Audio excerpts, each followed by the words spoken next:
Hello there, this is Mikhail or Michael speaking, and before I start this video, I just want to thank everyone who subscribed because we finally reached the milestone of 1,000 subscribers. This is absolutely unbelievable. You guys are the best. I love you all. You won't believe how happy I am at this point. But without wasting your time, let's go to Bakhmut. We can see by the arrow here that the Russians might be on the retreat. There are reports of continuous Ukrainian counterattack in attempt to force Russians away from this road right here and village of Ivanovsky right here, as I told in the previous video, because this is an extremely important road that supplies the whole city of Bakhmut. There are also reports that Ukrainians had concentrated extreme amount of troops in this region, thus making this counterattack seem possible. I believe Russians will do the same and will stabilize the front and counterattack once again. This time I believe they will go to Ivanovsky and ignore this region for now. At the north of Bakhmut, we finally have an absolutely official confirmation that the village of Paraskaviivka has been completely captured by Russian soldiers. There are reports that Ukrainians had trench lines around this road right here, and Russia, as you can see here, had punched through, thus making the defense of Paraskaviivka absolutely impossible.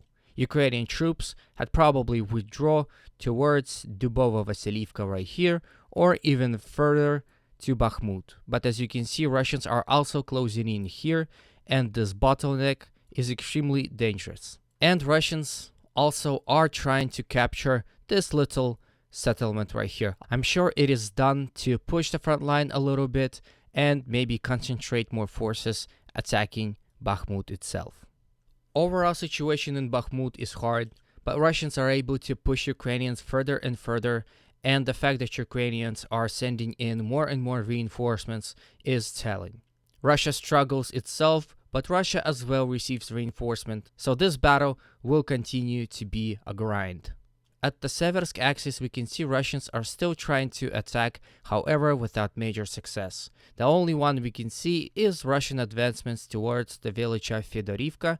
As you can see by the great area, this is neither contested territory or possible Russian captured territory. I'm pretty sure it's part of Russian slow advancements towards Seversk from the south. There are no changes in Liman front, as Russians once again had stalled, but there are reports of heavy fighting.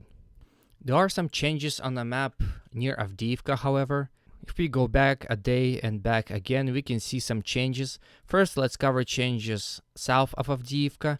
You can see that Russians had advanced slowly, and I'm pretty sure they are advancing towards village of Pervomaisky. And as you can see here, they are advancing towards village of Nevelsky. They're also attacking from Oputna and Vodine. This is probably again an attempt to capture settlements right here and encircle Avdiivka. There were major advancements from Russian army north of Avdiivka. You can see again on the map. The Russian forces had advanced some kilometers further into Ukrainian defense and creeping ever close to settlements right here. You can see Russian attempt to attack towards here, and I'm pretty sure from here they will attack this industrial zone, and from here they will attack in attempt to cut off this road. Once again, Russians don't need to storm Avdiivka itself, they just need to make a threat of encirclement and Ukrainians will withdraw themselves.